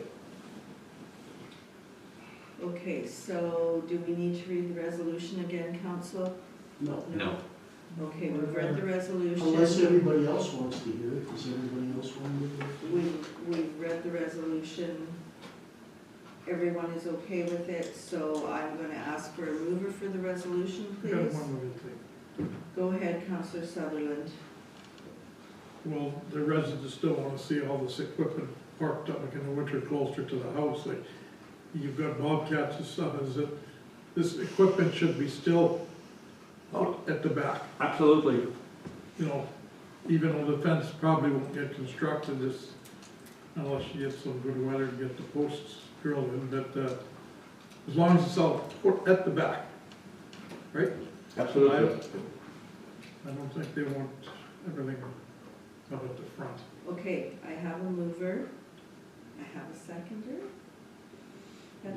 No. No, No. what do I remove Okay. or a second? No, we don't I- have it. Okay, so I'm going to now ask for a mover for this resolution, please. And second, please. Councillor Bazarowicz, Councillor Sutherland moved it. And if there is nothing further, I'm going to call the question. All those in favor of this application? All those opposed? And that is carried.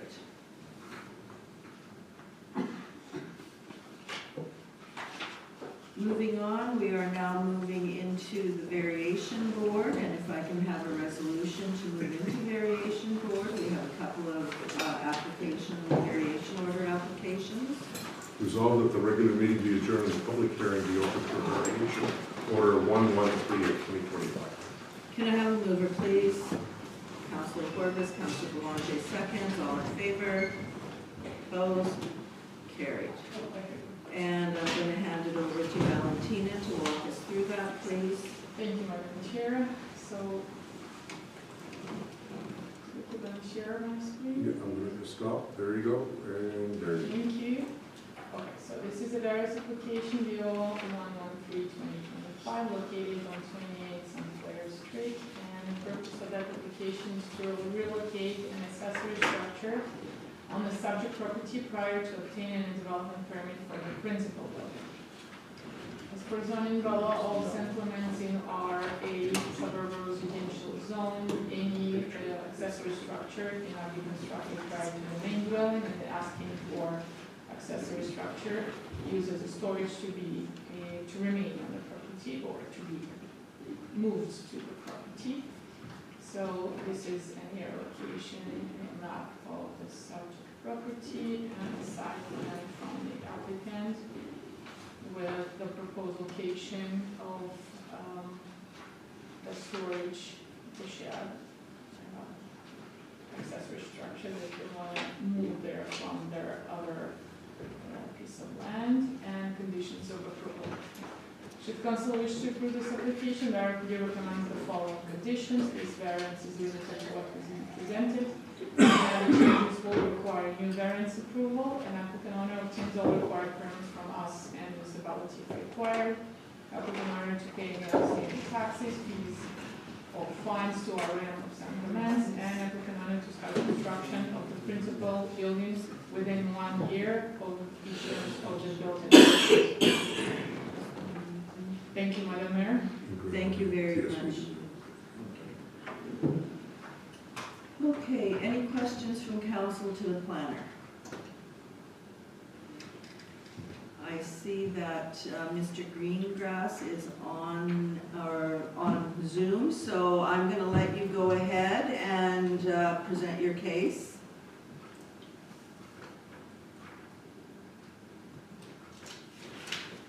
Can you hear me?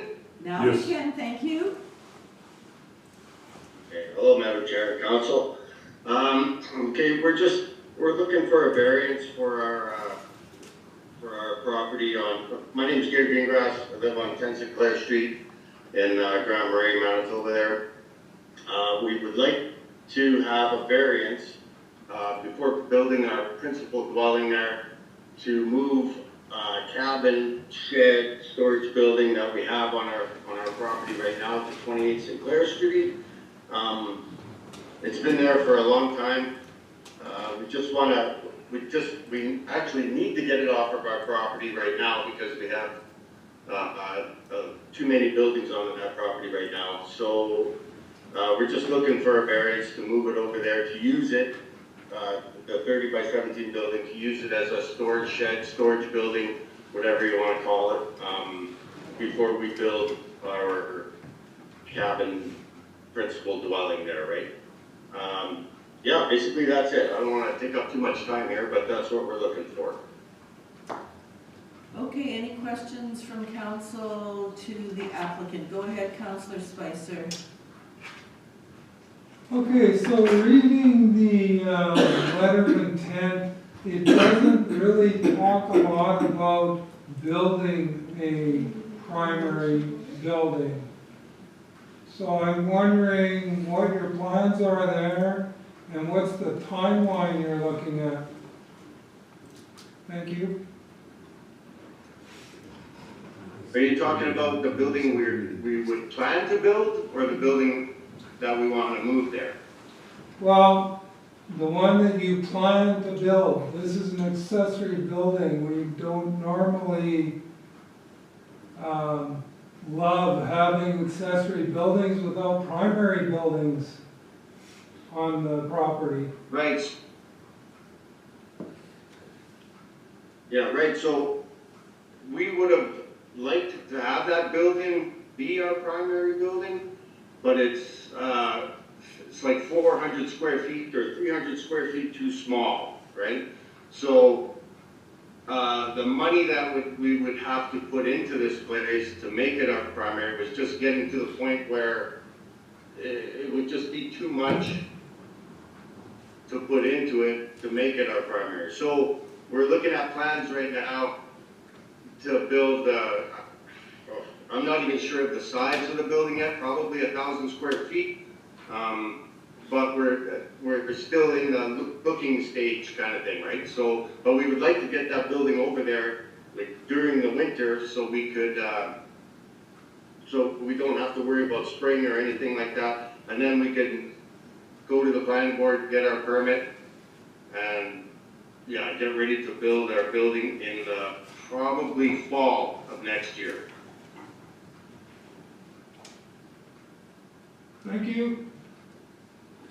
Okay, anything else from council to the applicant?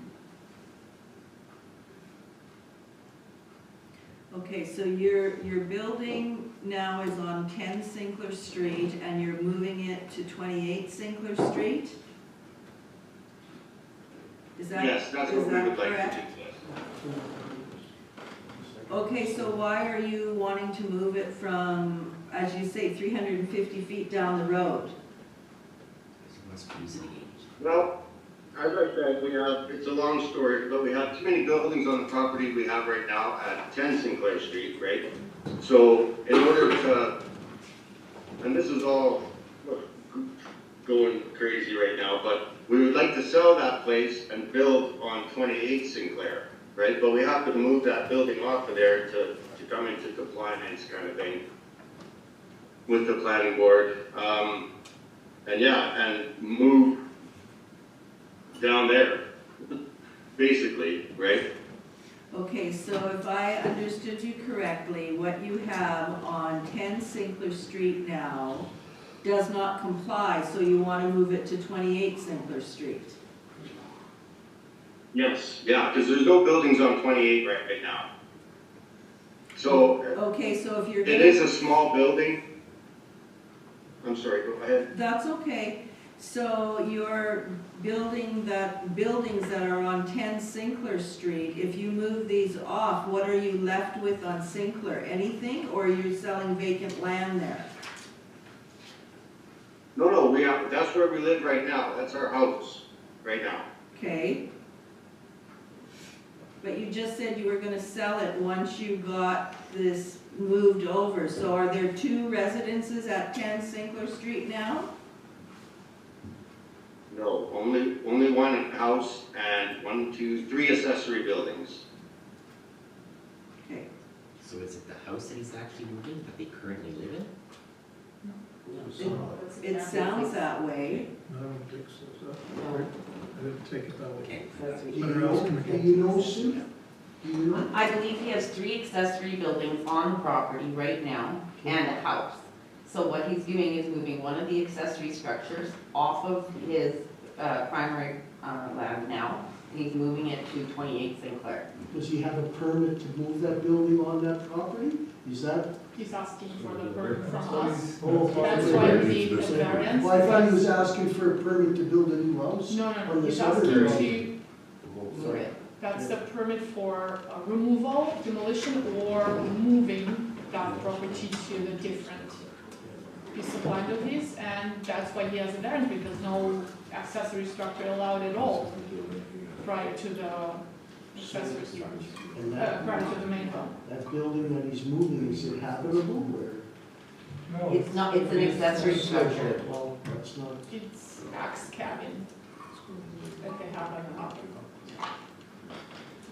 Is there a zone in there that you have to be so many square feet on those lots for a cabin? There is. Not there for is? a cabin, for the main dwelling. Okay. So It's this supposed to doesn't be- even qualify for a main Yeah. dwelling. Exactly. This is gonna be 800 square feet, isn't it? Yeah, so. Okay, and just looking at the mapping here, do you own another property on Sinclair Street also? Yes. And what number is But it's that got nothing to do. with this? It's got nothing to do with this. Okay, what is on this 3rd parcel of land that you have though? Nothing. It's a vacant piece of property. Yes. And how big is the building that you want to move from? It's 30 by 17. Okay. It's not very big.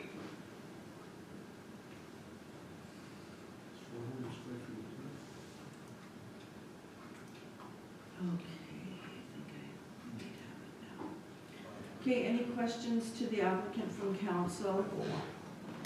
I don't think that there is anybody else on Zoom. So maybe the clarification, because 22 Sinclair looks like there is something on that. Okay.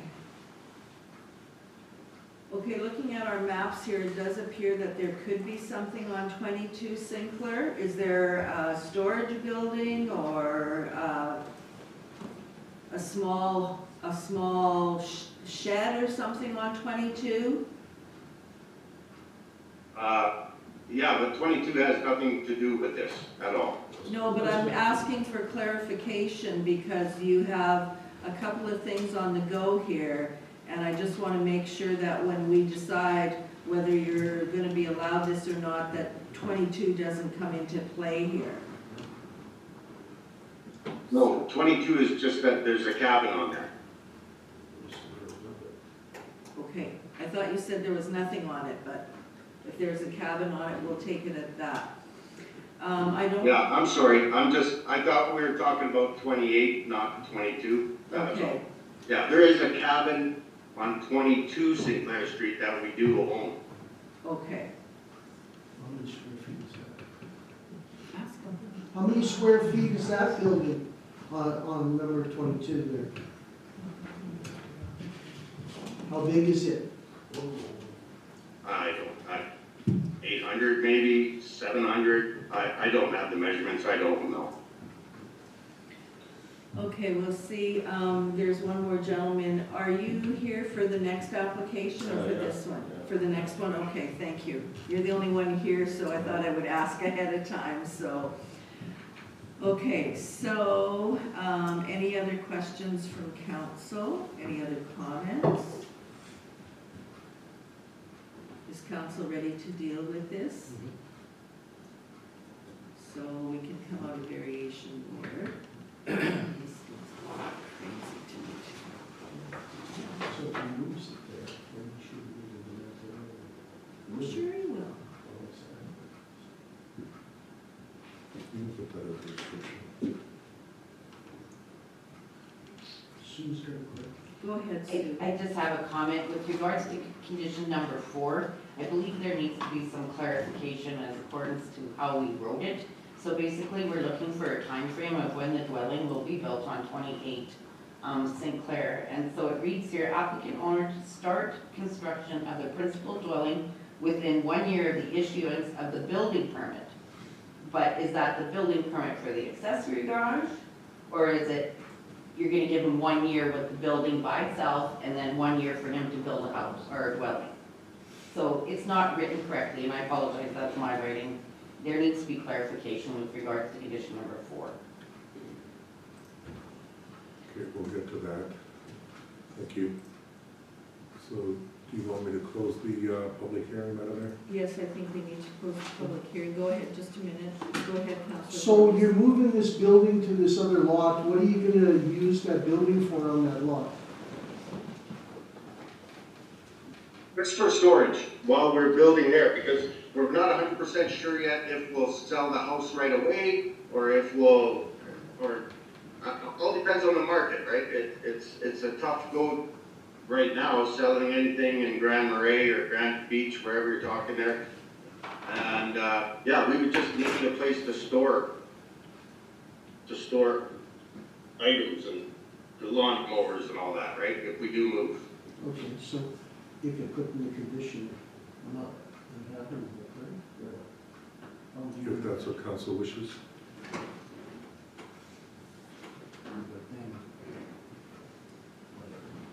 Okay, we'll come on to variation and then we can look at the resolution. debate about the resolution, Yeah. yes, Madam Mayor. Okay, so close public hearing for variation order 113. Resolved that the public hearing for variation order 113 of 2025 be closed and the regular session of council be reconvened. Can I have a mover, please? Councillor Belanger, Councillor Bazarowitz seconds, all in favor, opposed, and that is carried. So we have four, as Sue had mentioned, we have the four conditions, and if council wants to add any more, they can certainly look at it before we have to vote on it. So I'll read the resolution to date. Whereas applicant owner of tax roll number 737-800 legally described as lot 37 plan 2855 and located at 28 Sinclair Street has made application for variation order number 113 of 2025 from accessory structure prior to principal building to accessory structure used for storage. Purpose to relocate an accessory structure on the subject property prior to obtaining a development permit for a principal building. Therefore, be it resolved, variation order 113 of 2025 be approved with the following conditions. 1. The variance is limited to what has been presented in this application. For any further changes, replacements, or additions require a new variance approval. 2. Applicant owner obtains all required permits from Red River Planning District and municipality if required. 3. Applicant owner to pay any outstanding taxes, fines, or fees to the RLSA commence. 4. Which is the one we need clarification on. Applicant owner to start construction of the principal building within 1 year of the issuance of the building permit, or do you want to say applicant owner to start construction of principal building within 1 year of approval of the variance? That's what I would prefer. Okay, we'll say that. Go ahead, Councillor Sutherland. I don't know if I could ask this question now.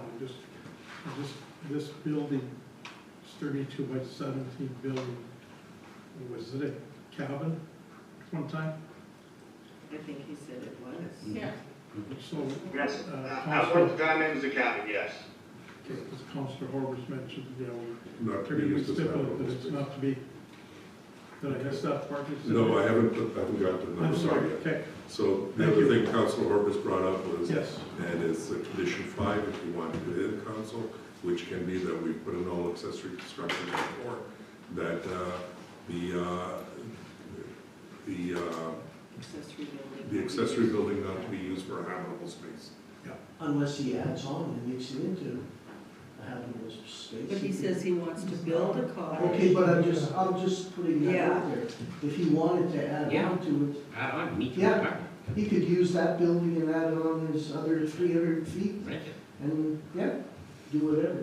But he would still need a permit Yeah. Oh, yeah. to change Yeah. that. Yeah.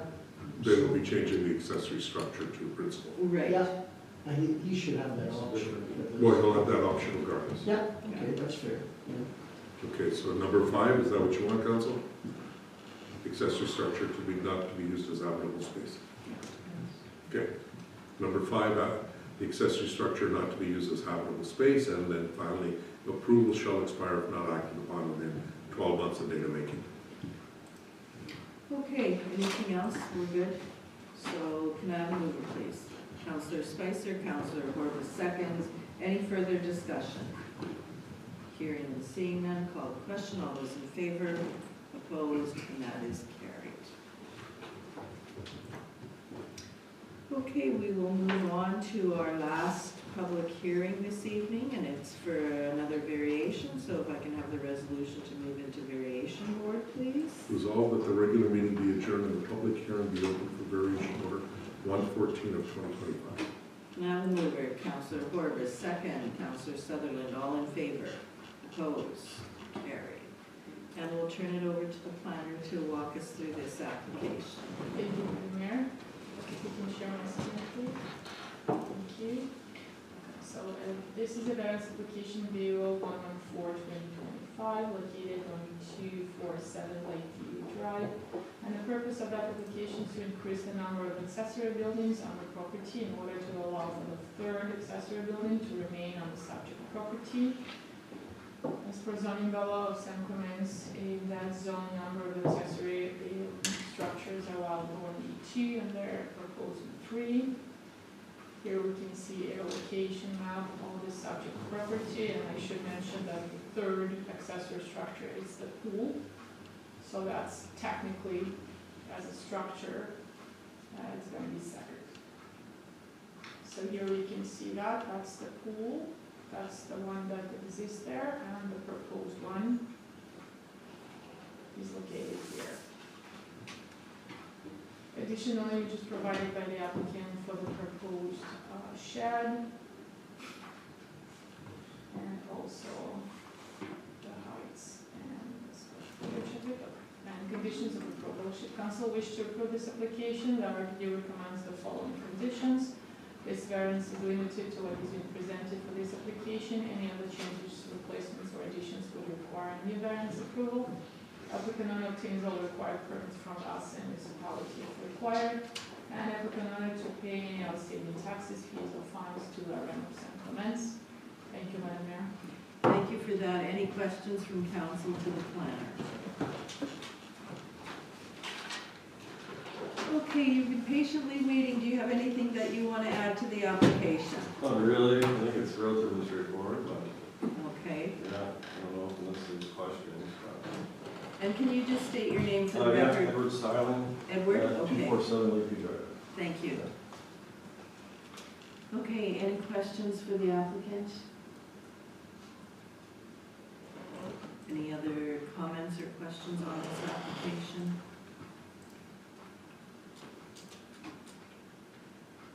This one is quite straightforward, so if there are no other questions, Valentina doesn't have anything more to add, Sue has nothing more to add, so can we come out of variation for it, please? Resolved that the public hearing for variation order 114 of 2025 be closed in the regular session of council be reconvened. Can I have a mover, please? Councilor Boulanger, Councilor Gazarola seconds, all in favor, opposed, carried. And if we can have, that was just to come out of the variation, we're gonna do the resolution now for your request, so. Whereas applicant order tax roll number 417065 legally described as Lot 1, Block 2, Plan 19381, and located at 247 Lakeview Drive, has made application for variation order number 114 of 2025 from number of accessory buildings 2 to number of accessory buildings 3. Purpose to increase the number of accessory buildings to the property in order to allow for a third-party accessory building to remain on the subject property. Therefore, be it resolved, variation order 114 of 2025 be approved with the following conditions. 1, the variance is limited to what has been presented in this application. Any further changes, replacement, or additions will require new variance approval. 2, applicant owner obtains all required permits from the Red River Planning District and the municipality if required. 3, applicant owner to pay any outstanding taxes, fees, or fines to the RSA Clements. And finally, approval shall expire if not acted upon within 12 months of date of making. Can I have a mover, please? Councilor Boulanger, Councilor Sutherland seconds. Any further discussion? Hearing and seeing none, I'll call the question. All those in favor, opposed, and that is carried. All right. Yeah. Have a good night. Thank you. Okay, so we're now finished our planning items, and we do have 2 resolutions that were generated from our in-camera discussions that we should deal with this evening, so I think Heather or Deepak have put them together for us. So the first resolution that came out of in-camera is therefore be it resolved, council allocate donations received at the municipal office and holiday event toward Christmas hampers to both Abundant Life Church and Big Hearts Hamper Initiative for 2025 to a minimum of $1,000 per organization. Can I have a mover, please? Councilor Gazarovich, Councilor Horwath seconds, all in favor, opposed, and that is carried. And our next resolution is to do with the, Domestic animal management. Thank you. Madam Mayor, sorry. That's okay.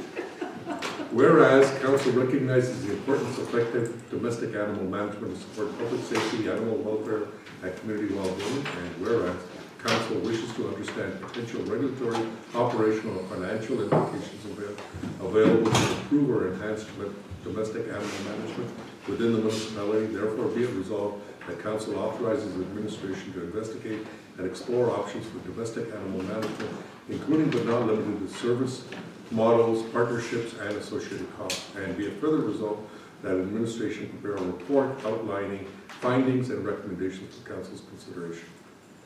Can I have a mover, please? Counselor Horwath. Second, please, Counselor Spicer. Any further discussion? Hearing and seeing none, I will call the question. All those in favor, opposed, and that is carried. Go ahead, Counselor Spicer. We don't have a DFA resolution. I thought we were supposed to. We did that DFA resolution, we did it as a report. Okay, sorry. That was, no, that's okay, I can come back to it, just to, it was a No, that was- wildfire DFA. Yeah. That was because I had it. We had it originally as in camera because I didn't know that the report would be ready in time, but the report was ready in time, so I asked Heather to move it in at the last minute, Okay, thanks, sorry. Under new business. under new business, yeah.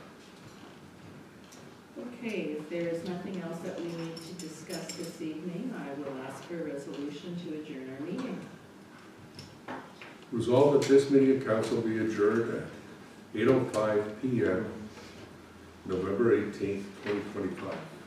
Moved by Counselor Boulanger, second by Counselor Bazarowicz, all in favor, opposed, carried. Moved by Rob, second by Rob.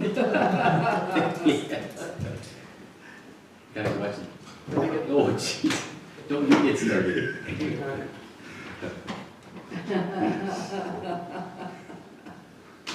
the camera still on? Yeah. Okay, so, that's fine. I gotta stop the recording here. Just waiting for it to open. I gotta stop the Zoom recording too. Oh, yeah, Zoom, Zoom.